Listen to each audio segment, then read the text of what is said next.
Alabado sea Jesucristo. Entramos en el capítulo 17 del Evangelio según San Mateo. Demos una visión general sobre lo que encontraremos en este capítulo 17. De los versículos 1 al 8 nos relatará Mateo la transfiguración del Señor. De los versículos 9 al versículo 13 se nos presentará una realidad que estaba presente en tiempos de Cristo, que era que antes de llegar el Mesías debía retornar Elías. A partir del versículo 14 y hasta el versículo 21, la curación de aquel joven, de aquel endemoniado, al que Jesús va a sanar. Vamos a dar el título más apropiado, ¿verdad? Aquel que es como una suerte de lunático, ¿no? Eso va a ir del versículo 14 al versículo 21. Del versículo 22, espero que tú tengas la Biblia allí y la vayas leyendo conmigo, al versículo 23, el segundo anuncio de la pasión. Ya habíamos visto un primer anuncio después de la confesión de fe de Pedro. Tú eres el Mesías. Bueno, voy por el camino del sufrimiento. No, por el camino del sufrimiento no. Ahora aquí hay un segundo anuncio. Y a partir del versículo 24 y hasta el versículo 27, el final de este capítulo 17, la controversia del pago del tributo al templo. Este es el capítulo 17 que vamos a comentar hoy. Abramos con la transfiguración, una escena bastante conocida. Aquí se ve claramente cómo Jesús toma tres, ese grupo que va a ser testigo de algunos momentos particulares en la vida de Jesús, a Pedro, a Santiago y a Juan, y dice que los llevó a un monte aparte, hay un monte alto. Siempre en la Escritura, en la medida en que se asciende, en la medida en que hay un monte, hay como un acercamiento a Dios, porque Dios se manifestaba habitualmente en epifanías, en los montes, de manera que siempre esos ascensos, esas subidas, ya manifiestan una suerte de camino para ir al encuentro de Dios. Y allí, llevándolos a ellos tres, dice que Jesús se transfiguró. ¿Qué es la transfiguración? Es dejar que en su humanidad se manifieste lo que está oculto, que es su divinidad. Jesucristo, al encarnarse, vive como hombre en medio de los hombres y no hay en él ninguna cosa que refleje esa condición suya de ser hombre. Pero cuando va al Tabor, cuando va a ese monte de la transfiguración, entonces les permite ser testigos de una realidad que está en él, es decir, él es el Hijo eterno de Dios y esa condición suya, la divinidad, se manifiesta en su cuerpo también, de tal manera que se refleja una blancura que las traducciones dicen que ningún hombre que blanqueara túnicas podría lograr esa blancura, ¿verdad? Es decir, es un reflejo del misterio de su divinidad. A esto les admite a que contemplen ese misterio de su divinidad. Dice, se transfiguró, su rostro se puso brillante como el sol y sus vestidos se volvieron blancos como la luz, la transfiguración. Quiere decir que eso que en él está, pero está oculto, se manifiesta para ellos, ¿verdad? Esa divinidad suya se vuelve manifiesta. En esto se aparecieron Moisés y Elías que conversaban con él.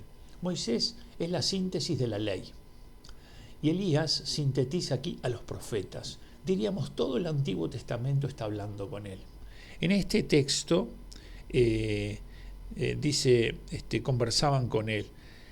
No se nos dice más que esto. En otros textos paralelos, es decir, este mismo relato de la transfiguración contado por otros apóstoles, por otros evangelistas, dice que hablaban de la pasión.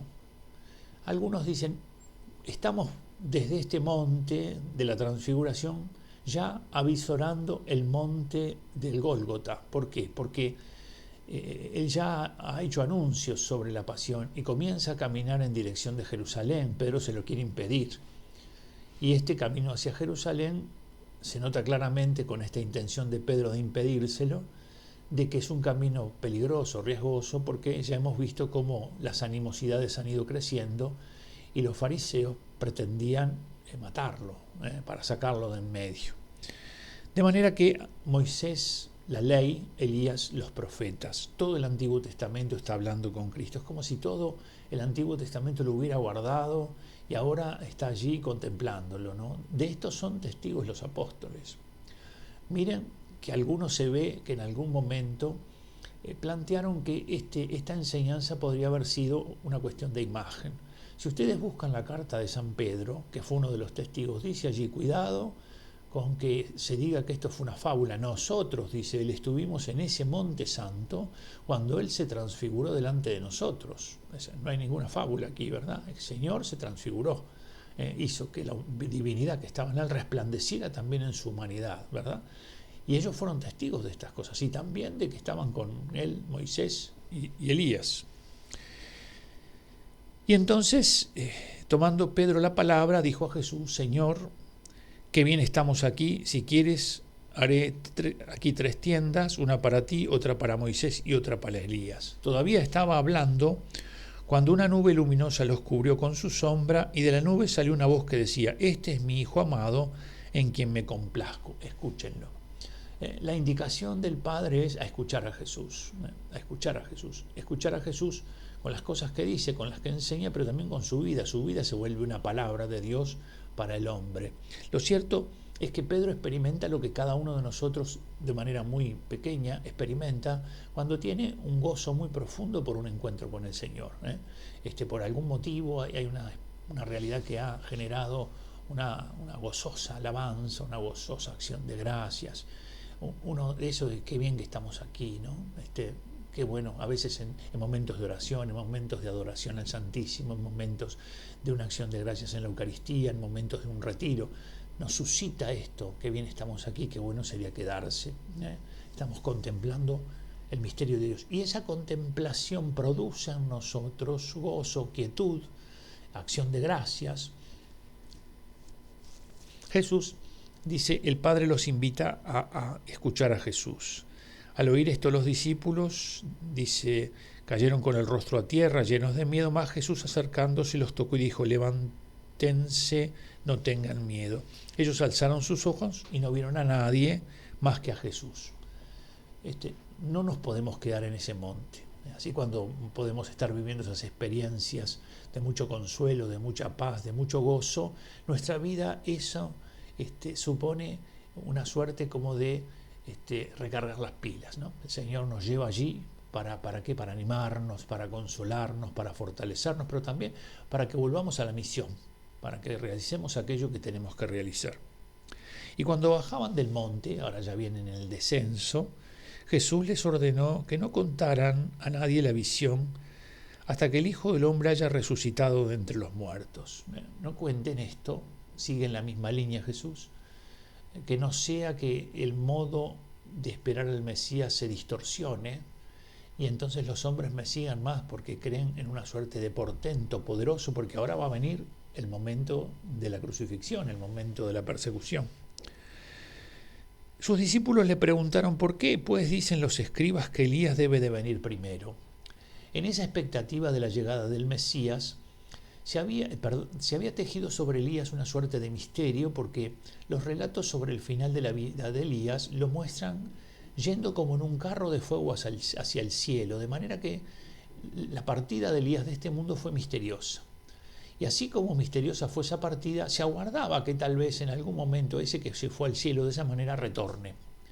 Jesús va a decir que el precursor, el que viene antes que él, el que tiene el poder de Elías porque es un profeta que de alguna manera cierra el ciclo de los profetas, es Juan el Bautista.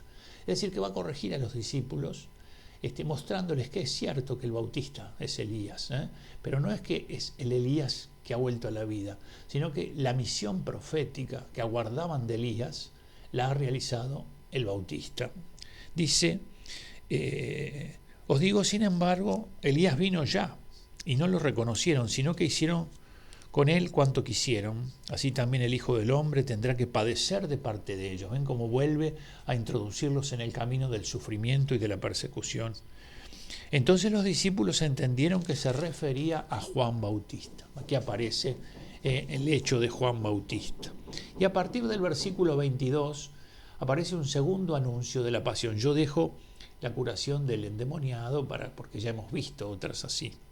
Yendo un día juntos por Galilea, Jesús les dijo: el Hijo del Hombre va a ser entregado en manos de los hombres, le matarán y al tercer día se resucitará.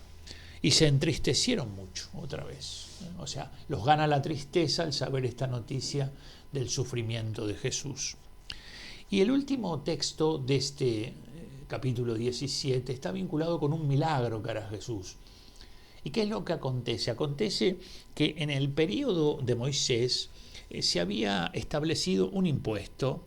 Ese impuesto que se había establecido en el periodo de Moisés debía, según un censo, conforme al número de los varones censados, cada uno pagaría medio ciclo al santuario. Era un impuesto en el periodo de Moisés.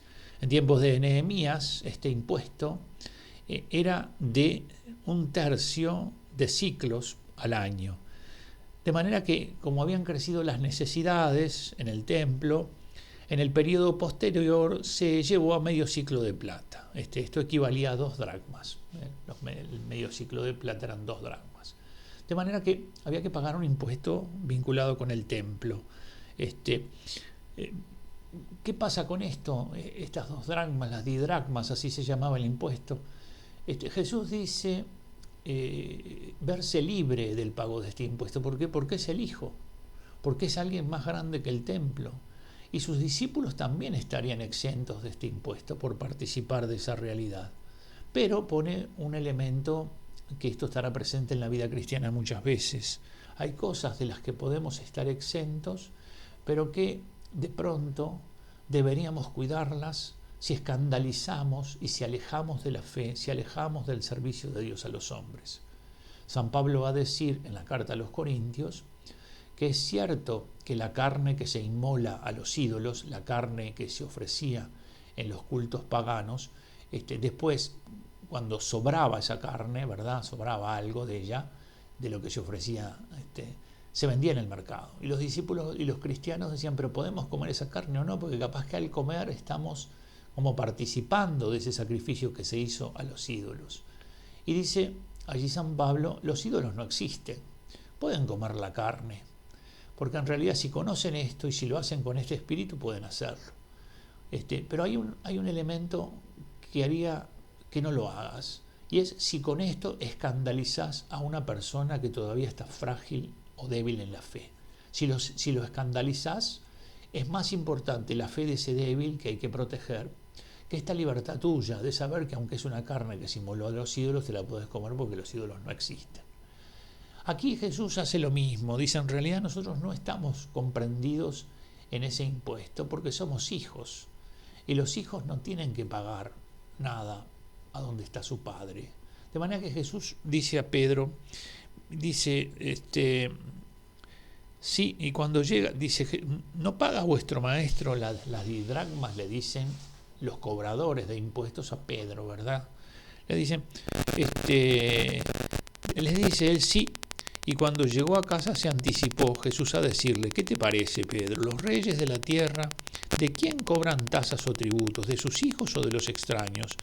Al contestar él dijo, de los extraños. Jesús le dijo, por tanto, libres están los hijos. Sin embargo, para que no les sirvamos de escándalo, vete al mar, echa el anzuelo y el primer pez que salga, tómalo, ábrele la boca y encontrarás un estáter, tómalo y dáselo por mí y por ti.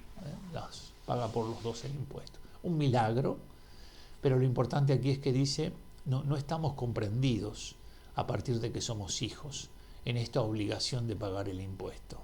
Capítulo 17. La transfiguración del Señor ha iniciado su camino a Jerusalén, va a darles un gran consuelo con esta manifestación de su gloria, del misterio de quién es Él. Ellos contemplan esta belleza y esta hermosura de Cristo transfigurado. ¿Y qué es lo que dicen? Quedémonos aquí. Hagamos 3 tiendas, una para ti, otra para Elías, quedémonos aquí. En cambio Jesús con esto los consuela, los anima, los fortalece. ¿Por qué? Porque se viene el Gólgota. Se viene la persecución, se viene el camino del sufrimiento, se viene lo que para muchos parecerá en este momento que por aquí no puede realizarse la obra de Dios, porque hasta ahora Dios se ha mostrado poderoso, ha calmado la tempestad, ha curado a los enfermos, ha discutido con los fariseos y los ha dejado en silencio, es decir, el poder, la victoria, y de esta manera los discípulos dicen, hemos estado en este camino, pero ahora viene un camino en donde el triunfo será por un camino de dolor, de derrota, y los discípulos tienen que ser introducidos en este camino. Por eso él continuamente les habla sobre estas cosas, para que ellos vayan comprendiendo la manifestación de Dios. Capítulo 17, el pago de la didracma, ese impuesto para sostener el templo que había ido variando en su costo y que en tiempos de Cristo estaba en ese precio, y que Jesús entiende que no está comprendido porque es hijo y porque los hijos de su padre no tienen que pagar, como acontece con las cosas que les pone como ejemplos en los de los hombres. Y por otro lado, Elías. ¿Quién es el Elías que vendría delante de él? Es Juan el Bautista, es porque la experiencia religiosa judía, ante el misterio de que no sabía qué responder a lo que había pasado con Elías en el final de su vida, o respondía, se lo llevó en un carro de fuego al cielo, entonces pensaba que tenía que retornar. Capítulo 17 del Evangelio según San Mateo. Que Dios te bendiga, te cuide, que te sigas animando en el camino de abrir la palabra de Dios, abrir tu corazón, que el Espíritu Santo te hable, que puedas subir con Cristo al monte de la transfiguración, que contemples su gloria, que te llene de gozo la gloria de Cristo, y que ésta te fortalezca para enfrentar los momentos difíciles.